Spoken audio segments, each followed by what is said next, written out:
Hey there, this is Laura Williams, and I want to welcome you to the Encountering You podcast.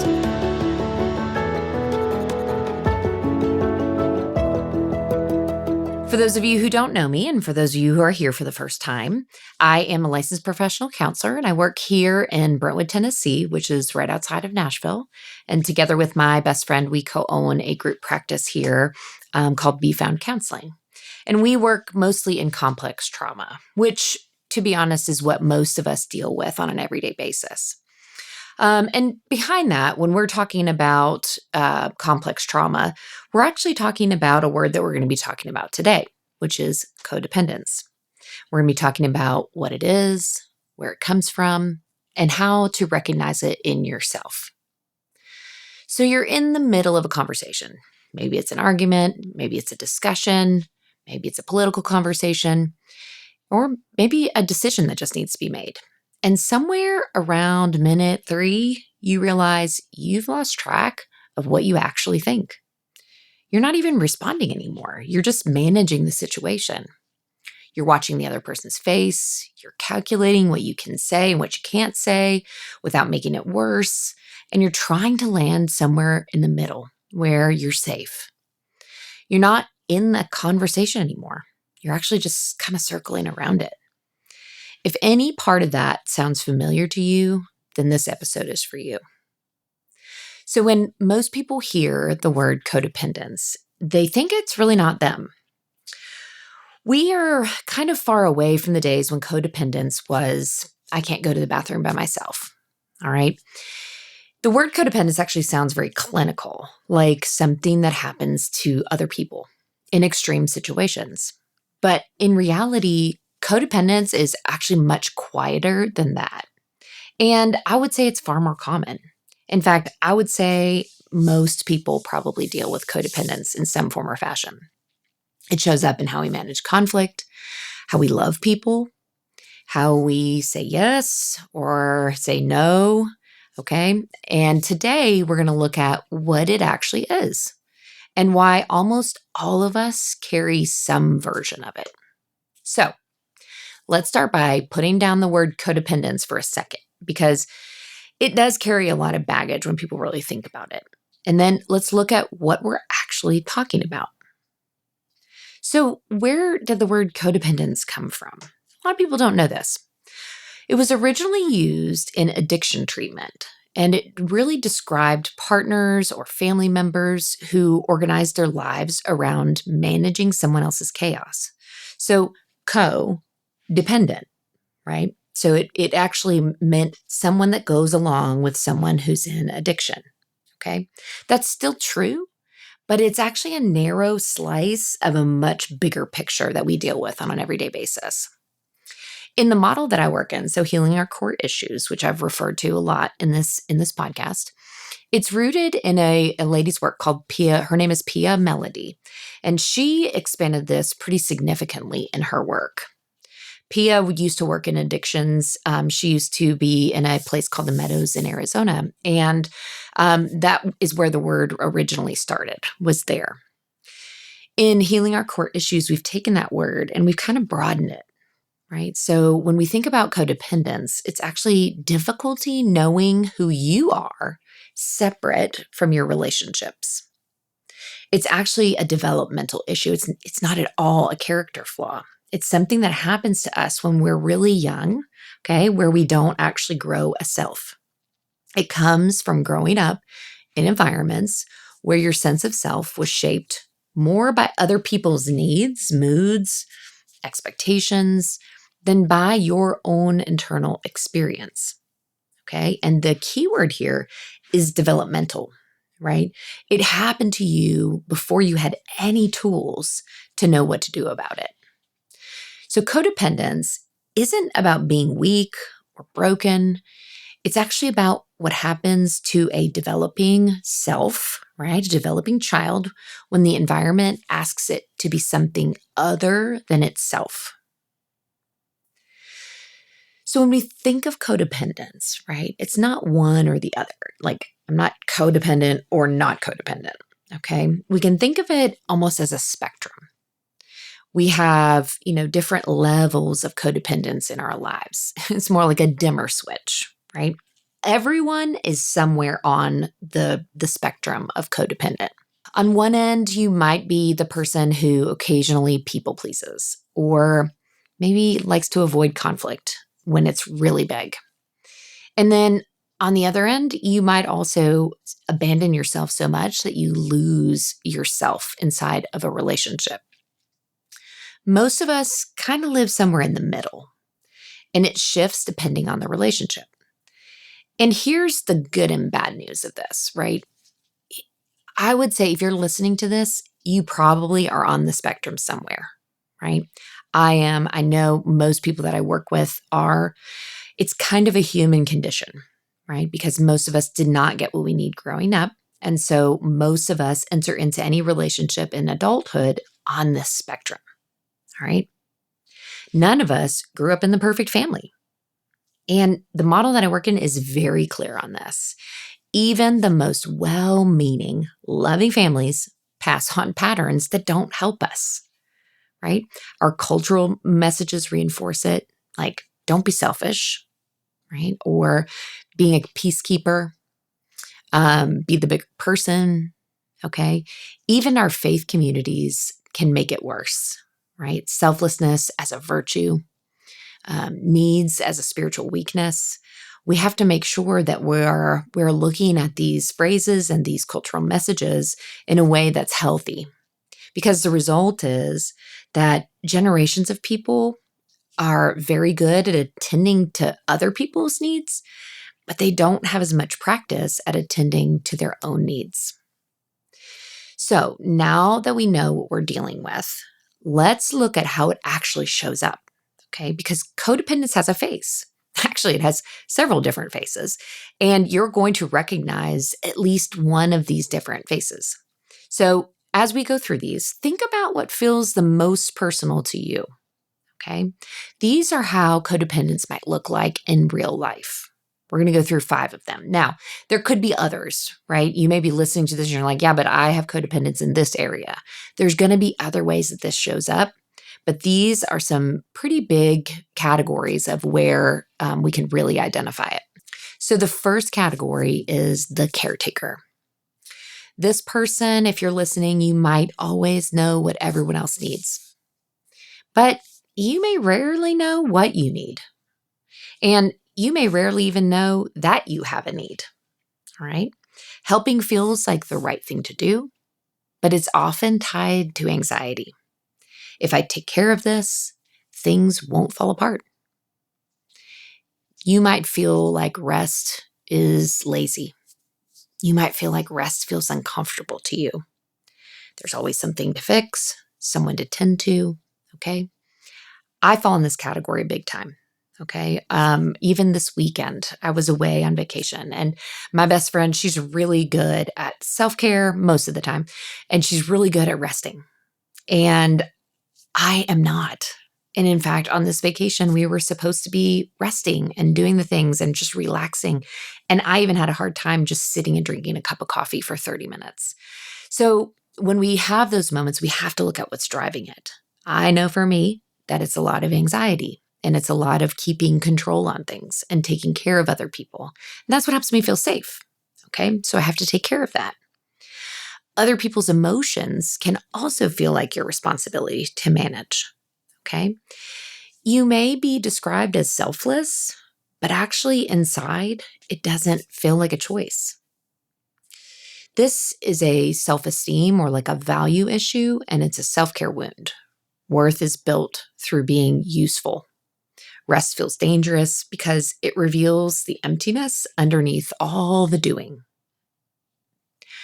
Our next category, and this one is a hard one because this one feels very spiritually grounded. It's a peacekeeper. Okay, a peacekeeper will do almost anything to avoid conflict. They like to smooth things over before they actually get resolved.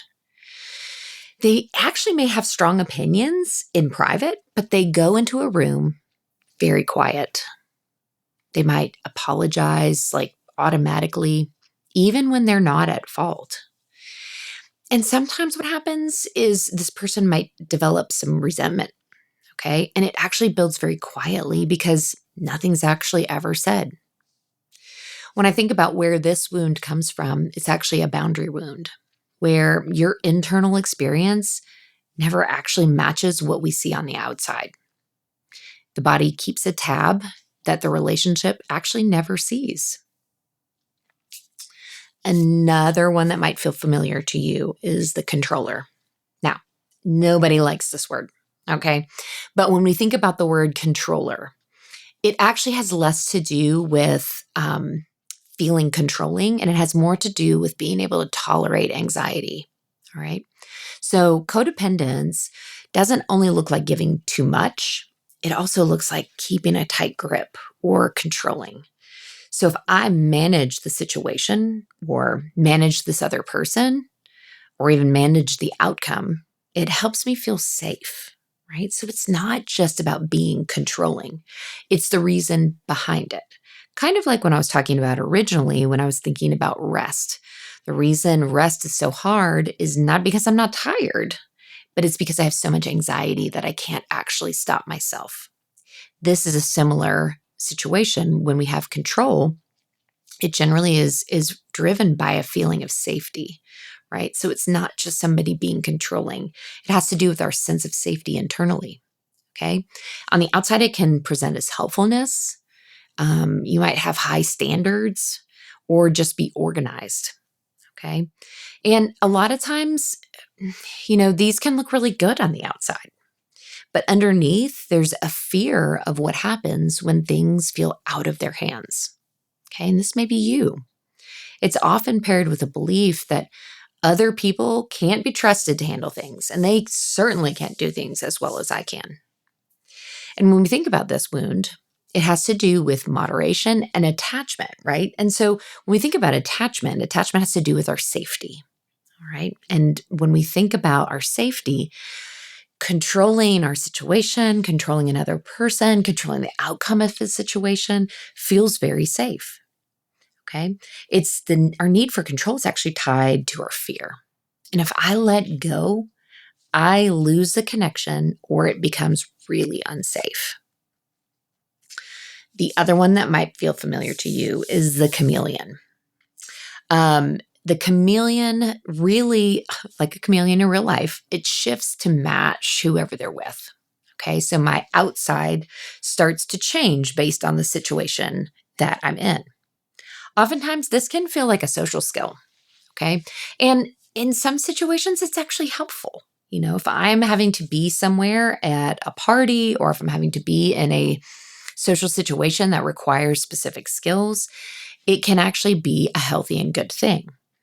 But if it's my default, right, that's where we actually find it to be problematic because it actually erases self. You might be a different person at work. You might be a different person at home. You might be different with your parents. You might be different with your friends. Okay. And you can't always answer, what do I actually like? What do I actually think? Often, people don't even notice until they're alone that they feel strangely empty. This wound has to do with owning ourself, owning our reality. When you've never been safe enough to have a consistent sense of self, like an opinion or a thought, you learn to shapeshift. It's actually survival, not inauthenticity. And then another category. So the one who leaves before they're left. If this feels familiar to you, okay, you might pull back when things get too close. Somebody might call this avoidance. You might sabotage a relationship that's going really well because you're afraid they might leave. Or you stay, but you emotionally are kind of disappearing. Closeness to this person often feels kind of dangerous, even if it's genuinely wanted. This can be really frustrating to you as you're kind of navigating things because you know there's a need to feel close to someone, but it's also really scary once that closeness starts to happen. This is another attachment wound at its core, right? Intimacy has really felt unsafe to you. So the nervous system treats connection like a threat, which is confusing, right? Because connection actually is what brings us safety. So the conscious mind may want it, but our body is telling us no. Okay. So as you're listening to these, what I want you to think about is, which of those did you recognize the most? Maybe one is your primary, and maybe you feel like you have pieces of a few others. Just take a minute and notice. And just remember, when we're having these discussions, we are not diagnosing ourselves. We are just getting curious with ourselves. That's it. Okay? So that's where we're going to pick up in part 2. We're going to trace these patterns back to where they started. Look at what they cost us, because a lot of times we don't really know that. And then we're going to talk about what healing really looks like. But before we go, let me leave you with a few things to sit with. So when you think about the 5 faces, all right, the caretaker, the peacekeeper, the controller, the chameleon, or the one who leaves first, which of those felt the most familiar to you? And then, is there a relationship or more than one relationship where you consistently lose track of what you actually think or feel? Do you have any relationships where you actually feel like you can keep track of what you think or what you feel? And then also, we always go back to the body, right? What happens in your body when you're in that dynamic? And then let's think back a little bit, right? Because we're in this process every time we think about this. This is a developmental wound, which means we have to go back in order to move forward, okay? But when did you first learn that it wasn't safe to be fully yourself in a relationship? So maybe it was sitting around the dinner table and you couldn't have a different political opinion than your parents. Or maybe you asked too many spiritual questions that your parents didn't want to answer. Or maybe you just didn't feel safe thinking about something different or thinking about something outside the box. Just really notice if anything comes up when you think back to your earliest memories around having a thought to yourself. Okay?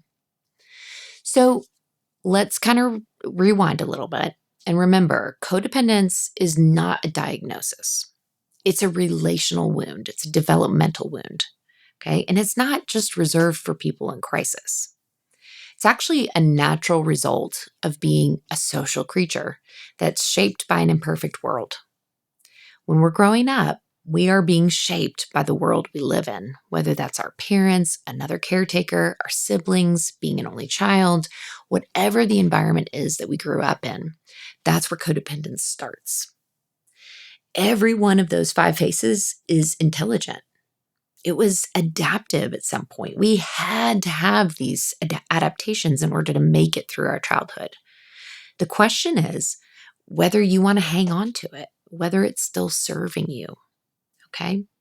So next time, we're going to go just a little bit deeper into where these patterns actually come from, what they cost us, and what our model says about what it looks like to heal.